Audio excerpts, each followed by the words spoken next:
Welcome to my, let's just say, buckle up, sit down. I've got about 50 slides to go over, covering this whole team apocalypse version of coronavirus and COVID-19 or SARS-CoV-2, whatever you want to call it.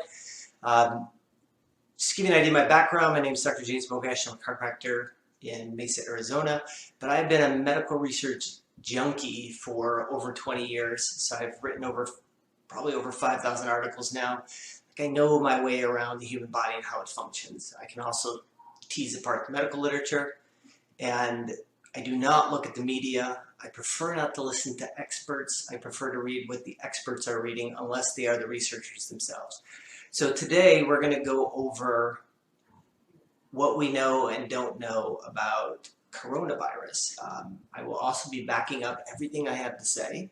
So you can certainly disagree with some things I'll say. I'm going to say some things that are quite out of line with what we know from the media today. But in the comment section, I will put in all of the backup research that I have. If something is my opinion, I will definitely let you know that it's my opinion and I don't have anything to back it up. So that being said, let's get started. I do want to just touch on some of the things we're going to cover. You'll also notice on the screen is also a list of the different topics we're going to cover and in general the order of them. So if there's a particular topic that you want to skip to, you can do that after the recording's ended. Like I said, I got about 50 slides, so I probably anticipate about an hour or so for this. Depends on how much I get derailed. So see a couple things down here. I can live for 17 days. 1,000 dead in New York in one day. But we have a flu vaccine that works. Our immune system can't fight this. So there's a lot of different things that we're hearing on social media, and most of these are designed to spread fear, or somebody who is fearful looking for somebody to commiserate with. So first thing I want to say is that this is a virus. We're talking about Mother Nature. We're talking about the most powerful force on the planet, and she pretty much does what she wants. We think we have control and we can exert some degree of control, but really we are under the whim of what she decides to do. Again, this isn't the first virus that humans have come in contact, and as a matter of fact, many of those viruses actually remain embedded in our DNA. They're called endogenous viral elements, and so our body has been dealing with viruses for pretty much our entire life on this planet. So I think we'll go first. We'll start with how long does COVID start, or how long does it last on surfaces? This is the one that keep in mind that these things are done on experimental and in laboratory settings. So these are generally best case scenario. There's a lot of controversy with this one, especially the aerosol that's going around. So in this particular study, researchers compared the earlier coronavirus, and that would be SARS, compared to this current one with COVID, and looked at how they compared. And largely they compared, they performed the same as far as how durable they were. So that means that in aerosols, because these particles are light, they don't just sink to the ground. They will float around in the air, and that means that they can hang out for quite a while. A lot of that then depends on drafts, keeping open windows, keeping fans going. If you're in a still room, there's been a lot of controversy about wearing masks and how much that will or won't impact the spread. Plastic, you can see stainless steel. Copper, I was a little surprised. Copper had a pretty short life of duration of virus on there. The big one that seems to scare everybody is the cruise ship cabin, where this was the Diamond Princess that was off of the coast of Japan. And keep in mind that when they cleaned the rooms, both infected and uninfected, or I should say positive and negative passengers, they did find some viral DNA, or RNA, sorry, that was there. But that doesn't mean that this is infective. So just because we find a particle doesn't mean that if you take it, swab it, and stick it up in the back of your nose that it's going to cause COVID.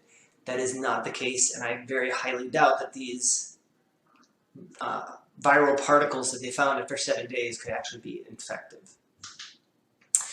So another thing that's important is whether, like, how this gets ejected and becomes an aerosol. Coughing, sneezing, those are obvious. Singing probably makes sense that we'd be ejecting viral particles out of our respiratory system.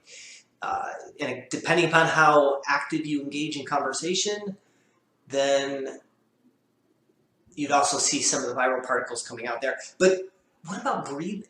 Does just breathing produce, does breathing just release virus particles out? And the answer, most of the studies that we've done on these are on the flu. And I'm going to get to the point that we say that this is not the flu. It's a totally different topic, but we looked at a similar virus particle, and we found that breathing actually does release some of the viral particles into the air. Personally, I was a little bit surprised to say this, but that doesn't say how far they travel, and it doesn't mean that they're infective. We need a certain amount of viral particles to actually create an infection. That's why the expensive respirator masks don't eliminate exposure, they just cut it down. Because the pores inside of the pores in the mask are generally larger than the virus is. And so the virus, one at a time, could slip through, but we need multiple, like a single virus is not going to, or is not likely to kick off an entire infection. It's going to require exposure to a larger amount. And I'm not entirely sure that breathing will do that, but we really don't have an answer. We do know that viral particles are released. However, we don't know whether or not those numbers are enough to actually create an infection in somebody else. Okay. So I have to address this. The whole 5G, or it's a hoax thing set up by the government for whatever reason. So when you talk to some of these people, it actually sounds like it makes sense. But if you ever talk to flat earthers, they really sound like they know what they're talking about as well. However, there was a recent look at the DNA, or I'm sorry, the genetics, or the RNA, but the setup of the genome of this molecule, and they found that it is highly unlikely that this was engineered. There's some estimates as to where that might have come from. I think we're going to cover that. But they determined that based on the genome, it just really didn't look like this was engineered, because it wasn't like anything else that we've seen before that could have been engineered. So this same article in Nature Medicine Review, they basically said, as I already mentioned, that it was highly unlikely that it was engineered. There was a suggestion that it was likely bouncing around humans before detection. Again, it gets in detail in the article. This is one of the ones that I will post. You can certainly look at that. But they did suggest that this wasn't humans' first exposure to SARS-CoV-2, or however we're pronouncing it. So that begs the question: is, has this been around? Is this the first time that we've been exposed to it? When they first identified the virus in December 23rd, I believe it was, in Wuhan. We've all heard those stories. When they were able to track them back, they actually felt that the virus had been present for at least a month before that. So it's highly reasonable that this viral particle was circulating long before we had any idea that it was out there. And certainly everybody has this conversation with somebody new that they've had weird viral infection or weird infections, pneumonia, upper respiratory tract infections in December, January, February, that looking back, they may think that it might have been a COVID. Of course, now, if anybody has if your pinky toe hurts, you probably, running to the ER wanting to get tested for coronavirus. But back then, we weren't thinking about that. We will never really know until we have solid serological testing, so we can see if the immune system leaves traces if we've been exposed. And when we look, we'll have to sample a large number of the population and see how many of them were exposed. I'm going to go into it pretty much in detail, but I really do believe that everybody will be exposed to coronavirus. It's just a matter of how you respond to that. As an example, another viral thing, hepatitis A. We know that children, by the time they're 10, vaccinated or not, are typically seropositive for hepatitis A, meaning that there are certain viruses that we're always exposed to. We may not be aware of it. And I do believe that coronavirus will absolutely become one of these. It's not like we're going to get rid of it and it's going to never come back again. So, but it does seem likely that some of these weird infections we had earlier in the year could have been from coronavirus long before we detected it anywhere else. So another thing I hear that people are terrified that it's mutating, and because of that, we'll never get a good grip on it, and we're doomed. So buy all the toilet paper you can. So the reality is, yes, every virus does mutate over time. The influenza virus is notorious for this. It's one of the reasons it's hard to pin that down. But generally, if with coronavirus, we have two subtypes, S and L, but just because something's mutating doesn't mean that it thinks that it's doing what you think that it does. Just because I don't think you understand that what you're saying isn't what you think that what you're saying, or however it goes from Princess Bride. But they say that type L is generally more common, about 70 versus 30% for the type S. But that doesn't necessarily mean that it's more contagious or more deadly. Not necessarily a good example, but VHS versus beta, for all those of you that are old enough to remember that, not any real good reason why VHS took off, just happened to have the right environment at the time to propagate its exposure. But most of the viruses don't actually affect the behavior, or most of the mutations don't affect the behavior of a virus. So yes, it's probably mutating minimally, but it's not going to change things in the scheme of whether or not we can get a control over this. So then another big question is, well, who's at risk from this? And this is, the bottom line is the risk versus who's at, I should have titled this, who's at risk for bad outcomes. And so that's probably a better title for the slide, because I think that we are all at risk. It is highly likely that we are all going to be exposed.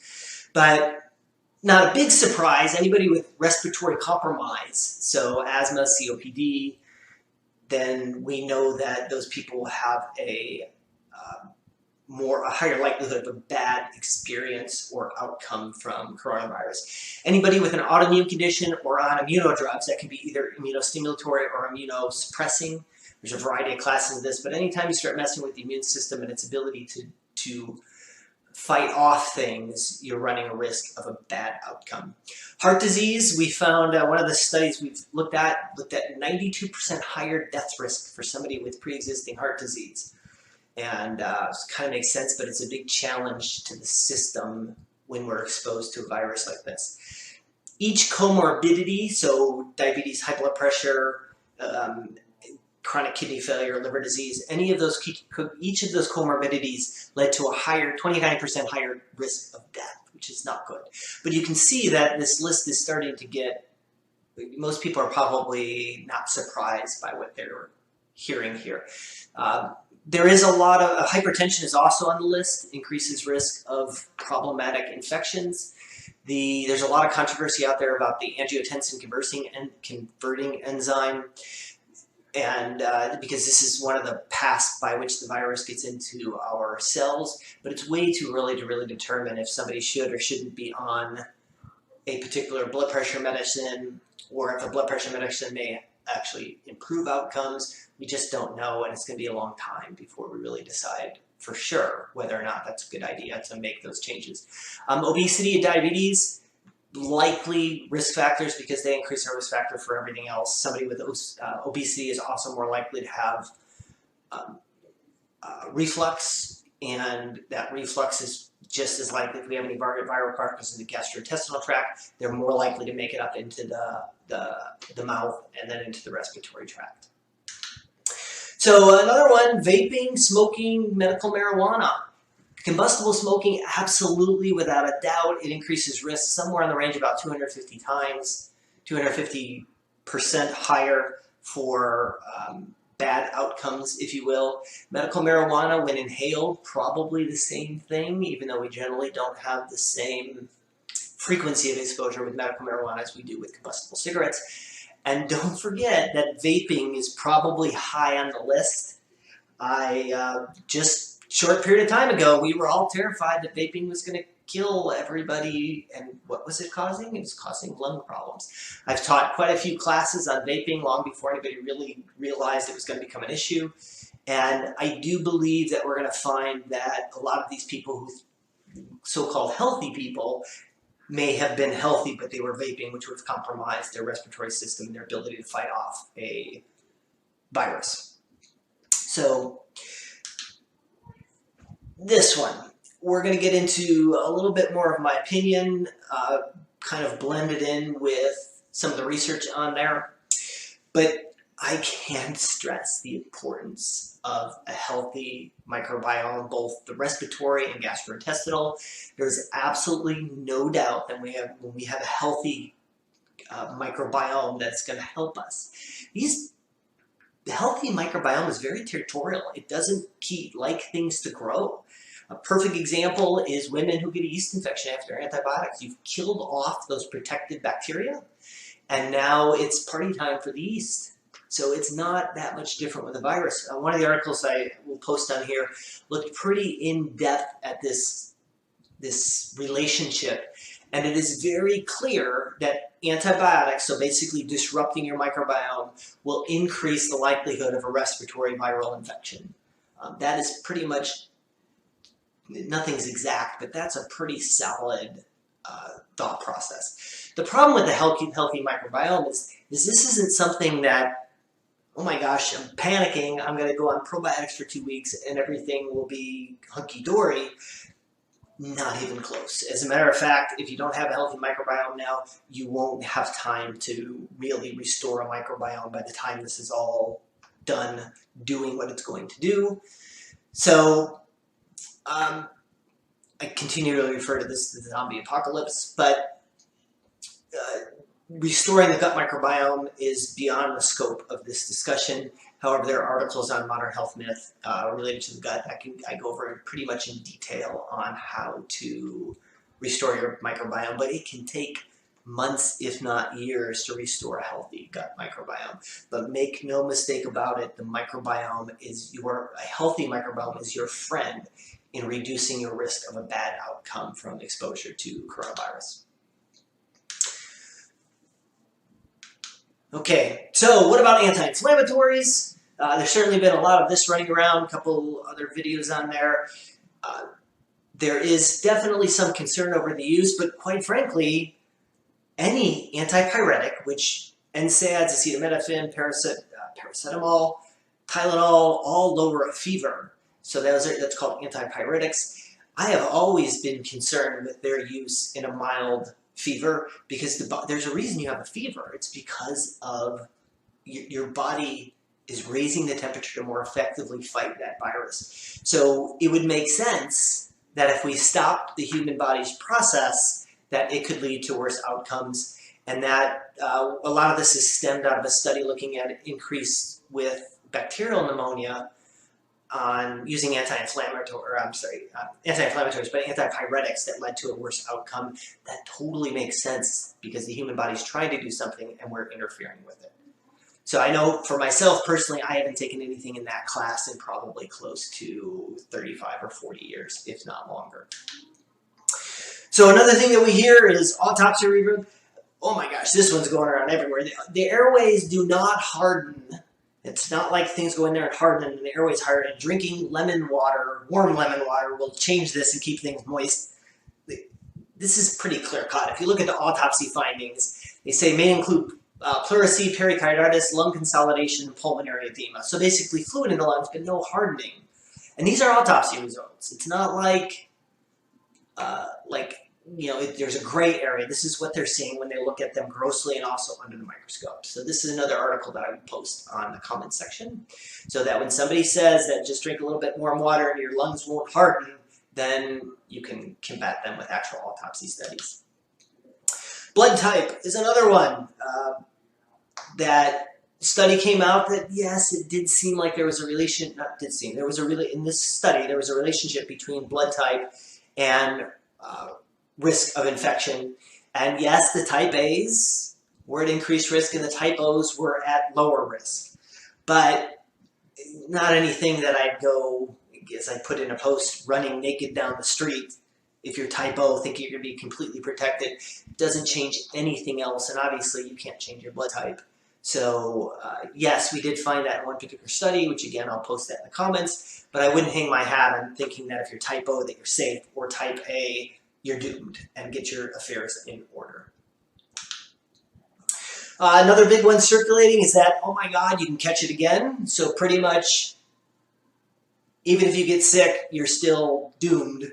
Again, this is part of Team Apocalypse, that any virus has the ability, or bacterial infection or fungal infection, can reinfect us. It's not common, it's pretty rare, but it can happen. And I do believe that certainly there's going to be isolated cases where somebody can get reinfected, but those are probably small. What probably happened is that these people never really got over the virus. We know that it is present in the GI tract. A lot of people have GI complaints that precede the development of respiratory problems. And so it clears later out of the fecal matter than it does in the respiratory tract. So these people could have been checked using respiratory samples and said that, hey, you're okay to go home, no more coronavirus. And then a couple days later it rises up, but it never cleared out of the GI tract. So we know that that's been established, and that's probably what happens. Not anything that would keep me up awake at night.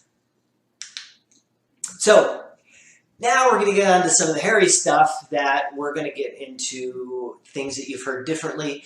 Again, in most of these scenarios, I am the messenger just pointing out the peer-reviewed literature. And this is probably where everything gets really argumentative, if you will. But very few people actually, I would love to have discussions about anything I post, rational discussions, no ad hominem. If somebody reads the research and has a different opinion, I'm more than happy to discuss that. I actually enjoy that. I'm always open to other people's opinions. It's one of the reasons why on some of these articles I will always look for the comments section to see if there's anybody giving any real valuable input in there. So we will start with the most common is, it's not the flu. So, wow, we really hear this a lot. And the easy answer is, well, no, it's not the flu. It's also not metapneumovirus or rhinovirus or RSV or adenovirus or parainfluenza or SARS-CoV-1 or MERS. So kind of what's the point? Well, it's still a virus.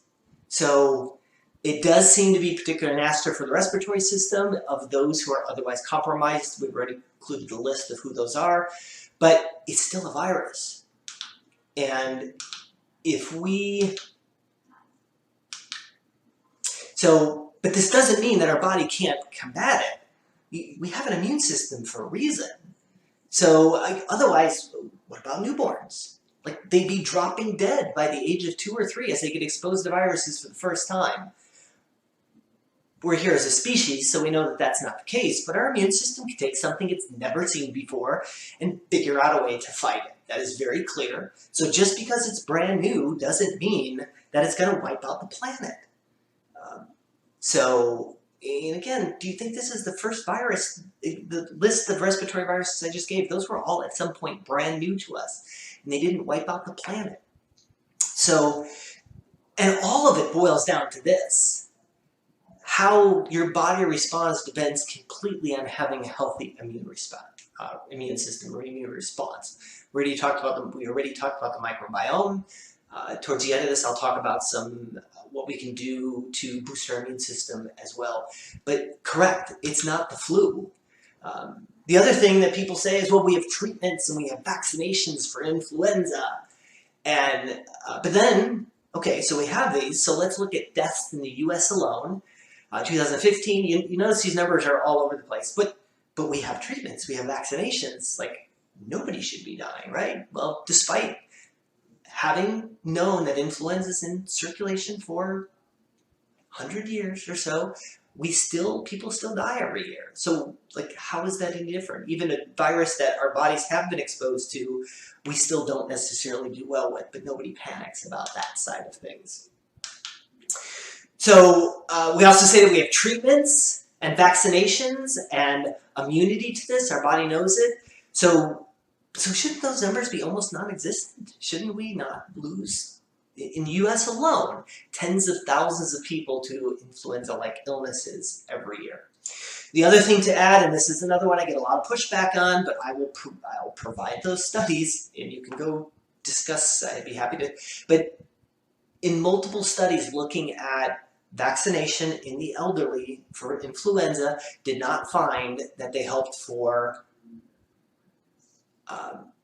hospitalization or death. It's not one I get pushed back, but go read the medical literature. We have this idea that we have a vaccination for the flu, but when you look at the data, it's not really that supportive. So Tamiflu was a huge issue for the Roche actually releasing its information for anybody who's a medical research geek, and everything between British Medical Journal and the Cochrane collaboration at the time. And when they finally released all of their data, Tamiflu cut the duration of illness by hours. Not by days or weeks, by hours, with a list of side effects. So again, we don't really have really effective treatments or preventative measures for, I should say, vaccination for the flu. Otherwise, if those were effective, we wouldn't lose people every year.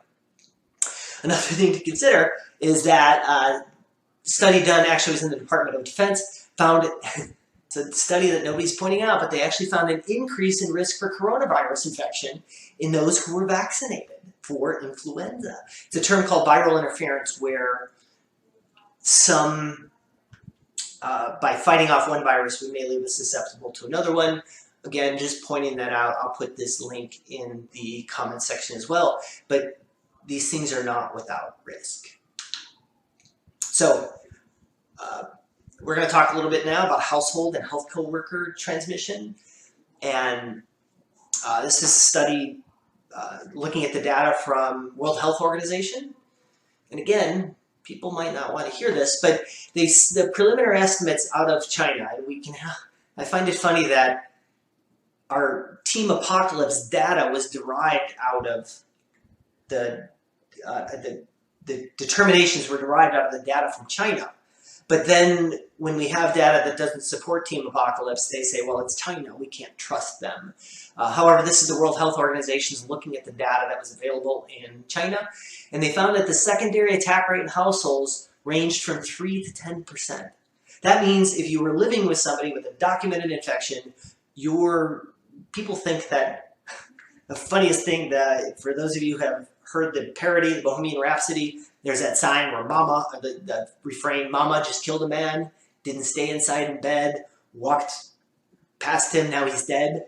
That's the perception that if we just look at somebody wrong, like, that's it, they're going to be infected. And God forbid you should have allergies or swallow something wrong when you're in the grocery store, it's going to clear the entire store.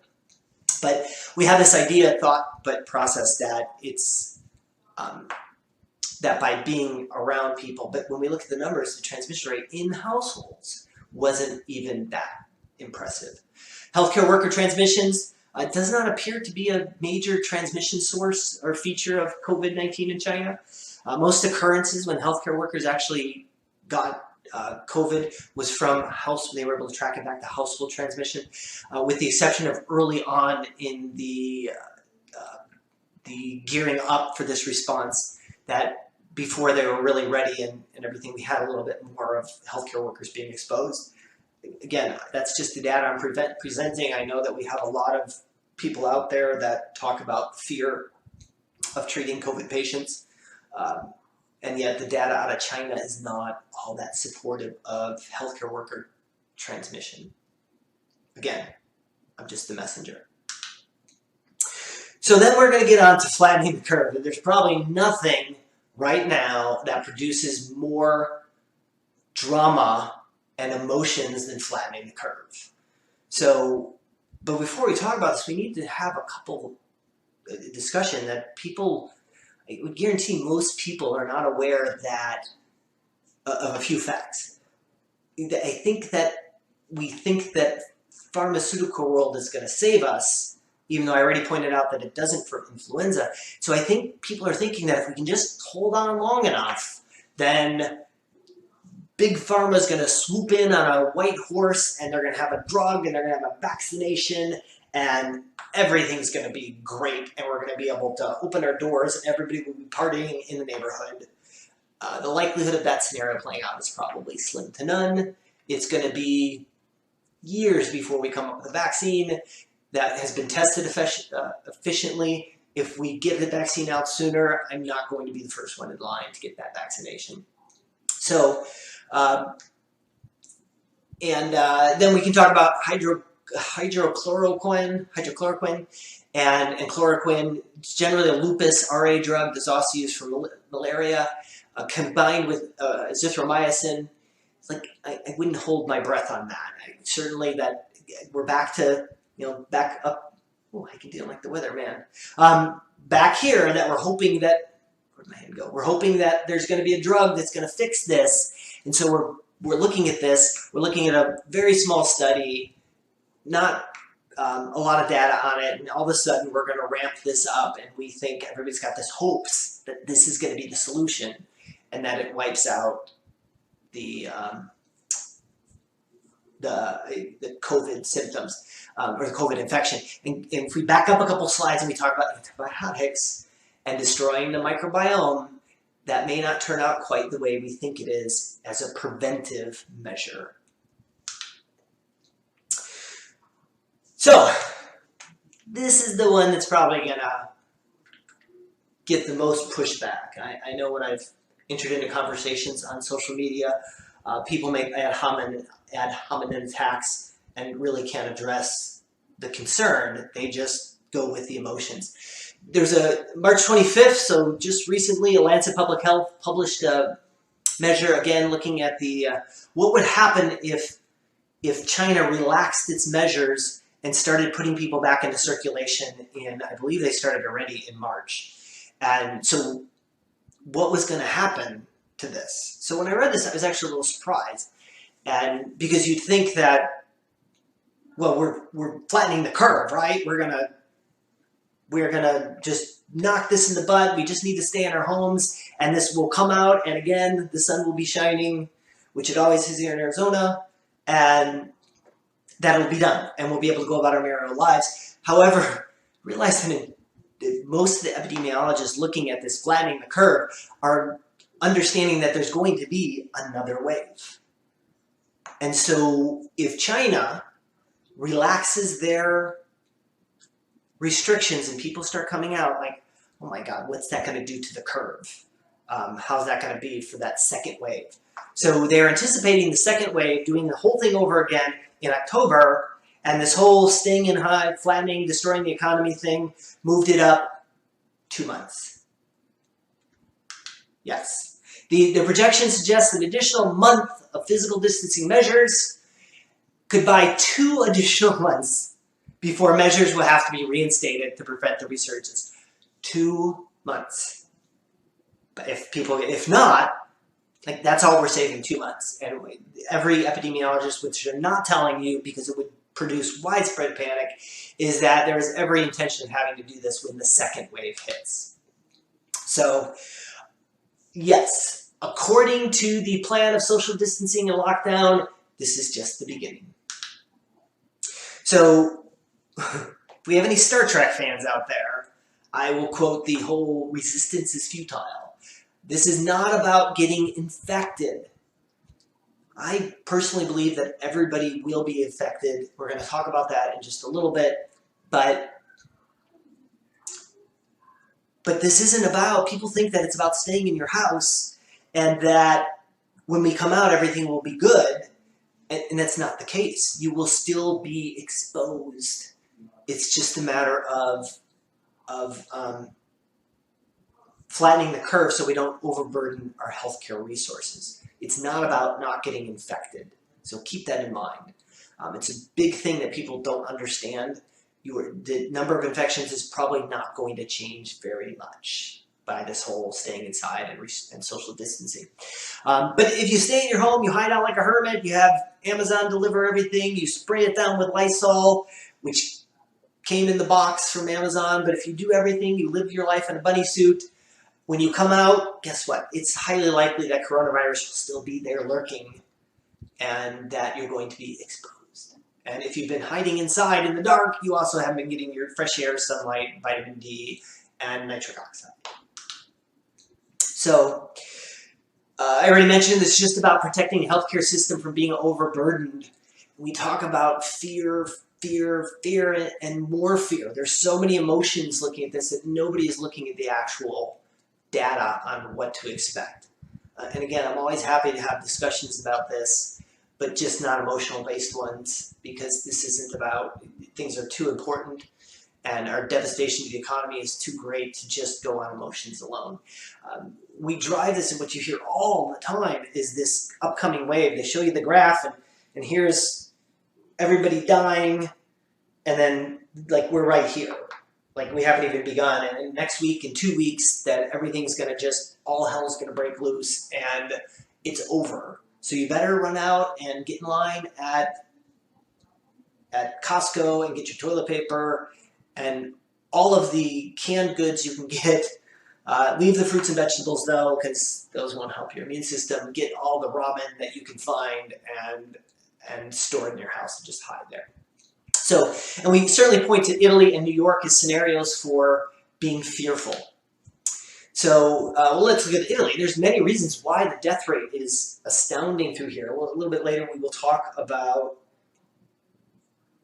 case fatality versus infection mortality rate and how that differs. But these are all reported as case fatalities. So how many of the cases, documented cases, died? And Italy's numbers are through the roof. So we have an older population. We have heavy smokers. There's a lot of family interaction with that. But there's also some suggestion that the flu season was more mild this year. So we didn't have as many deaths from the flu, leaving more susceptible people to coronavirus when it hits. So you come out of your house, you manage to get through flu season only to be exposed to another virus. Then that's probably one of the reasons why another theory is why Italy's numbers are so high. It's because Italy did not see the death rates with influenza this season that they normally do, despite vaccinations and treatments for influenza. So New York fears hospital bed shortages, ventilator shortages. Another thing that we find that the vent time seems to be longer with COVID. So we need more vents because people will be on the vents longer. Again, that was just a shoot. If there's somebody in respiratory, that I am more than happy to have that conversation and see if that's not true versus influenza or any of the other viral. But if that is true, then we're going to see that there's going to be a greater demand for vents because more people will be on them for longer.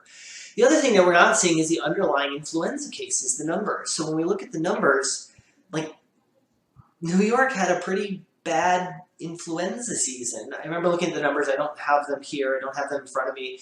But there's still underlying deaths going on with influenza. It's not over. It seems to be on its way down, but it's not over. And so what we're not seeing is the amount of deaths that we have or hospital usage, but we're not seeing how many of those are influenza. We're looking at the entire number and we're panicking, thinking that is all entirely coronavirus. However, to then throw a wrench into that thought process is the scientific advisor to Italy's Minister of Health. So to take it as an egregious example, if you get run over by a truck in Italy and you happen to get tested for coronavirus, you would be put, on your death certificate, would be put coronavirus. Now, that's an egregious example, but you get the point. If anybody dies for any reason and they tested positive for coronavirus, then it goes towards a coronavirus death. That becomes very scary when you start looking at the numbers. However, when the National Institutes of Health, NIH, looked at the data, they found that only 12% of the deaths were directly related to coronavirus. This is the kind of thing that we're not hearing about. 88% of those patients had at least one other comorbidity. Most of them had 2 or 3 or more. So these aren't perfectly healthy people getting knocked out and all of a sudden they're dying of coronavirus. Again, 12% of the numbers, that drops the case fatality rate much lower. And it's not, as I mentioned earlier, it's not that this doesn't hit the respiratory system hard, but it may be a case of fear by not looking at the actual numbers. So when we take that into account, it drops the case mortality rate, case fatality rate down from 9.5% to 1.5%. That may be one of the reasons why we look at Italy and think that, oh my God, this is just doomsday signs to come. So again, it's not that it's not real, it's just that it's not all COVID-19 that's producing these hospitalizations and deaths in the areas that we hear about and are scared. So, this is the one that we better sit down for. I'm not going to because then I'd be off the screen, but this is the one that nobody really seems to understand. We kind of hear that there's probably some cases that aren't diagnosed. We know that a lot of people are not even being tested that may be positive, but ascertainment ratio is, or rates or bias, is the idea of that bias occurs when your study's results are skewed due to factors you didn't account for. So how many people were infected versus diagnosed, laboratory confirmed? And that gets a little, it's going to be interesting when we go over this. So like maybe everybody gets infected with SARS-CoV-2 and not just the confirmed cases. Like this could clearly play a role in ascertainment bias, but there's no way that everybody could be exposed, right? Like, because we'd hear about it, like people would be dropping dead, and like there'd be just Monty Python fans, bring out your dead, there'd be carts running around, people thrown over the back saying, I'm not dead yet. So we're obviously not seeing that. So again, I already mentioned case fatality versus infection fatality rate. And case fatality rates are scary. When we look at those numbers out of Italy, like people panic. Like that's almost 10% of the people that get infected are gonna die. So these are numbers that scare people. And so that's case fatality. And but we can't fully know the undocumented cases, but there are some ways we can get an idea. I already mentioned earlier that we'll never really know until we can do serological testing on people to see who they were exposed, and we evaluate a large number of people to see how many were actually exposed. So this is, again, I will put this, and just to clarify, this is not a, there's two websites out right now that are designed for rapid dissemination of medical research that's not yet peer-reviewed. So there's a couple websites on there. This site is off that. It does not mean that these are not valid studies. It just means that in order to get them somewhere quicker for everybody to share, this is the method that we're doing it this time. It's an unusual scenario. So when Wuhan was locked down on January 23rd, it created a unique scenario to look at COVID-2 and CoV-2, coronavirus 2. When we look at that, the AR was estimated to be 0.465. So that's the, can't remember what AR stands for right now, but maybe adjusted rate. But it means for every confirmed case, everyone that we got the lab testing on, they estimated that there were 200 unconfirmed cases.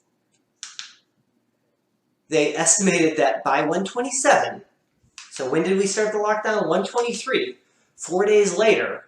So basically when they started the lockdown, at least half of the population was already infected. So by 223, a month later, only 500, a little over 500,000 susceptibles remained, meaning that 94.7% of the population had already been infected. So yes, that is just, it's not everybody. There's still that, 5.3% that weren't infected. So yes, according to the studies and reviewing the data, just about everybody was infected. So, but in other words, it wasn't containment that started to drop Wuhan's number. It was just that Mother Nature was done. She had already taken and gotten everybody susceptible. She had already hit everybody who was susceptible, created what she was going to create, and is already moving on. You can talk what you want about the data. Looking at the data, looking at its peer reviewed, how much China was, may or may not be hiding their numbers. Keep in mind that this data was not done in China. It was done on China's numbers by the members of the Greek Department of Health, Ministry of Health, the people that helped make the decisions for Greece. And they were the ones that published this study. So if that holds out, then that means that this is a high transmissibility, low severity pandemic. So in other words, everybody's going to be exposed. But just by sheer numbers, it can be ugly because of the amount of people that are susceptible. And look in mind, our United States healthy population, this is one of the things I've always ground my heels in on. We are a very sick society. We wanna have all our bad behaviors. We don't want to exercise.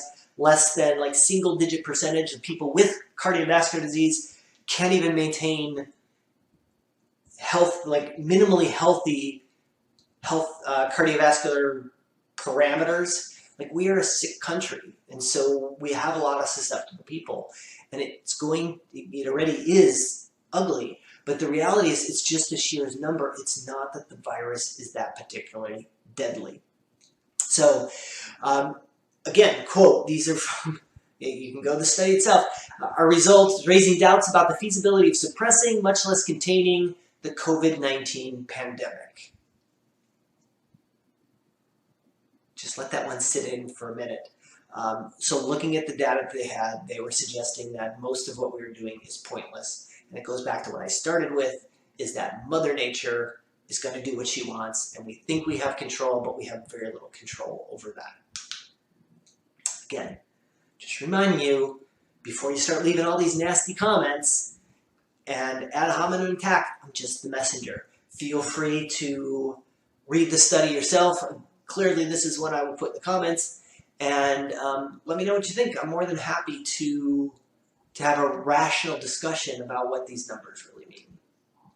I do have a tendency to hang more on the fact that everybody's going to be exposed if a large chunk of the population already has not. And we're certainly not testing enough to know whether that's the case, but I stand on the grounds that I do believe that everybody's going to be exposed, or 94.7% of the population. It certainly makes sense that that's going to happen. So, here's another one. Tonight, as a matter of fact, I had somebody give me, I just asked a simple question, and I get ad hominem attacks back, and no rational discussion, just, so I'm going to say this first, I'm again open to discussions, but what everybody says is that, and anybody who's heard me talk knows that I am far more worried about the economy than I am the virus. And people say, well, like, our economy is strong, we'll survive, everything are good. Generally, these people are probably not business owners. They are probably, I'm generalizing, but these people are probably don't have to worry about generating an income. When it comes to the economy, devastation is the only word that comes to mind. Nothing in any of our lifetime could have precipitated anything like this. And if you happen to have read the book Collapse, you'd be just as nervous as I am about what's happening to the economy. So we know that entire sectors of the economy will never recover. I just posted today on Facebook that, because personally I thought the hospitals are probably just doing really well financially in this because they're overburdened. However, because they're not doing what we now call elective procedures, many of the hospital systems are starting to put people to furlough them off, to lay them off. One of the systems in Utah is giving physician and nurses cuts to their salary. Like, this is ugly as far as what happens. And so people say, well, you know, you can't put a price on death. This is just capitalism, and money matters more than lives. Like, death is permanent, and so, like, forget it. Let's lock down in our homes and scrap the economy. We'll recover, or the government will just send us a massive check, and we'll all be okay. So most people, when I ask them who are saying this, I ask them if they understand what happens when socioeconomics tank in a society or with a family. And my guess is that most people are not aware of this. This is something, given that I've been a medical research geek on chronic diseases for a long time, this is something I'm intimately familiar with. Suicide, heart disease, infections like tuberculosis, diabetes, obesity, stroke, cancer, expect all of these to go up. Regardless, where we're at in the economy right now, we are going to see these numbers start to go up. And each category alone already exceeds by multiples the deaths from coronavirus, from COVID-19 that we've seen. As this continues to move forward, we're going to see unemployment, we're going to see homelessness, we're going to see depression, and all of those have serious health consequences that nobody, I don't say nobody, a lot of people on social media are not aware of or are not willing to accept. So we will accept a couple people being saved now, just to flatten the curve, already covered that, and then they'll all die later from homelessness or everything else that occurs. So that is one, it's a conversation that is difficult because we're putting a value on, people look at us putting a value on that, which we already do anyway. If anybody's familiar with QALYs, we use QALYs to determine whether a medical procedure is worth somebody's life and how much we'll get back. These are terms that we have always used in medical research. Any drug, intervention, surgery, anything that you've had done probably was evaluated for whether or not it was financially worth it to use that in the population. So it's highly likely that we'll lose more lives in a single month from those diseases than we ever will from COVID-19. And it is not money over lives. It's a matter of when they're going to die and who's going to die more. It's a hard conversation to have, but do not think that the people who are worried about the economy are willing to give up current lives. Any life lost is a tragedy, but there will be far more lives lost as a result of what we're doing to the economy than we are, than the lives that we're going to save from containment. So, what does this all mean? Now that you're either completely shut it off or shared this or threw your monitor through the wall because I just said some things that you didn't hear in the media and the experts might not have been saying, which is why I go to the original research and see what the experts are reading. So what does this all mean? And the unspoken answer is that we need to support our immune system. It's highly likely you're going to be exposed. Hiding out won't change this. It'll only delay it.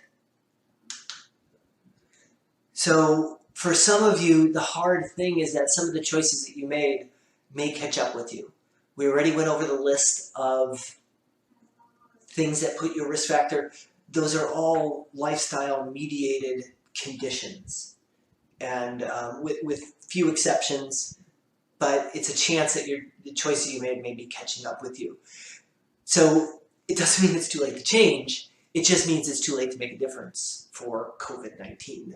I was in Orlando earlier in March flying back. I was at the airport, the general sense of panic, and I saw people with sodas and all kinds of things that just suppress the immune system. It's like we can't be that worried about this if we're not willing to do everything we need to do to boost our immune system. So the nice thing is that there are things you can do to support the immune system, and increase the chances that you're going to come out on top, so that this becomes, you won't even notice it, you'll be exposed, but your body won't actually have a reaction. It'll build up antibodies, but it won't actually have to the point where it gets ill. Or if you get ill, maybe it'll just be an annoyance or something you can't kick for a couple weeks, or it can end up in death. But those choices that we make have a very high likelihood of changing the outcomes here.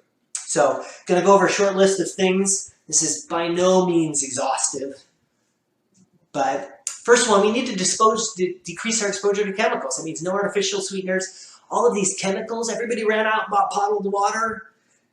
The BPA in bottled water, the research is light, but there's some suggestion that it actually that it suppresses immune function. So all these bottled waters that we have, that we seem to think we need to have for whatever reason, is going to depress the immune system, or likely to depress the immune system. Pesticides, insecticides, herbicides, flame retardants, Teflon. Article I just saw today on PFOS PFOS, that in the second generation, it increased obesity. And like, these are just things we need to have out of our lifestyle. If you really want to know more about that, if you go to Modern Health Myths, the blog, I have an article on toxicity and what to do and to be more aware of your exposures. Having a high phytonutrient, low-calorie diet. There are thousands of chemicals, phytochemicals in the term, plant-based chemicals, or nutrients, that are in our colors or scents or flavors that we need to be exposed to in a variety of berries, in nuts and seeds and spices. Everything we can do to increase our exposure is a good thing. Those will not only provide us with compounds, but they will also beneficially change and strengthen your microbiome, which we've already talked about. I have, for our ingredients, I call it my 8-year-old rule. Like, if a typical 8-year-old can't read the ingredients label, we probably shouldn't be eating it. Even worse, if it doesn't pass the 35-year-old biochemist rule, you absolutely shouldn't be buying it. So, no drinking our calories. That means it's soda, juice, dairy, which we think is good for us. Whole nother conversation, but we shouldn't be drinking our calories. That means that maybe instead of the I need a dolly size of Starbucks with whipped cream, we can just get a smaller size with less pumps of syrup and mitigate some of the damage to our immune system. Exercise. Not exercising is not an option. No matter what your age, the idea that you think that you can sit on the couch and not have any downside consequences of that is ludicrous and untrue. We need to be moving. Walking's a start. I'm pretty confident in the fact that walking is not enough. I'm a huge fan of short burst aerobic, strength training as well. I have multiple resources on both YouTube and Modern Health Myths. I have a blog on exercise if you want to find out more of my opinions on that. But we need to be moving, and walking generally is not enough. We need to do something to run out of oxygen. Supplements. This is another big one. And we're going to look at things like fish oils, helping both in our diet having healthier fats, but also things like essential fatty acids, fish oils, 1.5 to 3 grams a day, just depends on your scenario. Do not, no matter what your doctor tells you, do not go for the prescription versions. I've never seen one that's actually a better quality than a physician's only brand like Biotics or Nordic Naturals, and they're 4, 5, 6 times more expensive. But just because they're put out by a pharmaceutical company, we seem to think that they're better. Multivitamin, for me, we do pure encapsulations. It's one of the ones that I really promote in our office. It's one of the best multivitamins I've ever seen. It's their ultra nutrient. And that's going to contain all these other micronutrients and minerals that we need. So things like zinc, magnesium, copper, selenium, all these things that we know that support the immune function, but they're going to be in a good quality multivitamin. So one of the things I always say is just skip the 1-a-day types. Again, if you want to find out more about that, when I wrote a blog on Modern Health Myths on daily vitamin supplements. So again, moving on to vitamin D. Vitamin D is an absolute no-brainer. 4,000 to 6,000 IUs per day is absolutely essential. There's more than enough research suggesting that vitamin D lowers your risk of acute respiratory infections and both bacterial and viral. It's a no-brainer in this scenario, especially if you've been hiding out in your house, not making the Amazon guy drop it 5 minutes or 5 feet from the door. But vitamin D is a no-brainer. If you don't have your gallbladder, then you're going to need to take an emulsified form because you're not going to absorb it very well without bile there when you need it. But this also brings to light sunlight. Sunlight is incredibly important for generating vitamin D, fresh air, but also nitric oxide. Sunlight stimulates nitric oxide synthase, generates nitric oxide, which is also important for the immune system to function optimally. So vitamin A, another one we take 40,000 a week. It's another fat-soluble one, so if you don't have your gallbladder, you're going to need to make sure that you are taking an emulsified form. If you're starting to feel ill, I generally recommend 100,000 a day for 3 to 4 days. It's a very safe dose and can help boost your immunity. If you look at vitamin A deficiency states, they include elevated risk of respiratory infection. So it just makes sense to make sure that you have enough. Vitamin C is another one. We certainly heard their stories about about New York, some of the doctors using 1,500 IV push to help with that. It makes a lot of sense. But orally, so I generally recommend in times like this, 2,000 grams a day, 2,000, that's a misprint, 2,000 milligrams a day, and or 2 grams a day. If you're starting to feel ill, generally 1,000 every hour until you get to what's called bowel tolerance. We can't overdose internally on vitamin C taking it by mouth.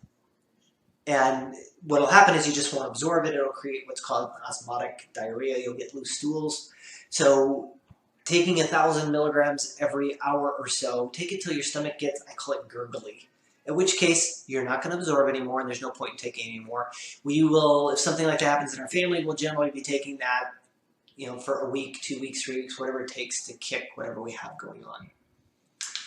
So lastly, we're going to talk about stress, which everybody's doing over this whole COVID-19 thing. There's no doubt that stress beats up the immune system. It shortens lifespan, reduces quality of life. There is no good thing about stress. So if we really do feel like it's impacting our life, exercise can certainly help, but other things like yoga, meditation, biofeedback, relaxation audios, there are biofeedback apps easily available on Android or our phone. There are lots of tools now. Our office has used both the Respirate as well as the Muse to help people manage stress. So that is, I think we made it. I think that's the end of this. If you have any questions, I'd appreciate thoughtful discussion on these topics. Again, all of the research will be posted in the comments section, and always looking for discussion on this. In a lot of these cases, I'm just the messenger. I do not appreciate ad hominem attacks. If you want to have a logical, well thought out discussion, I'm open to that. But other than that, take care of yourself, support your immune system, and good night. Good luck. Hello, welcome to my, let's just say buckle up, sit down. I've got about 50 slides to go over covering this whole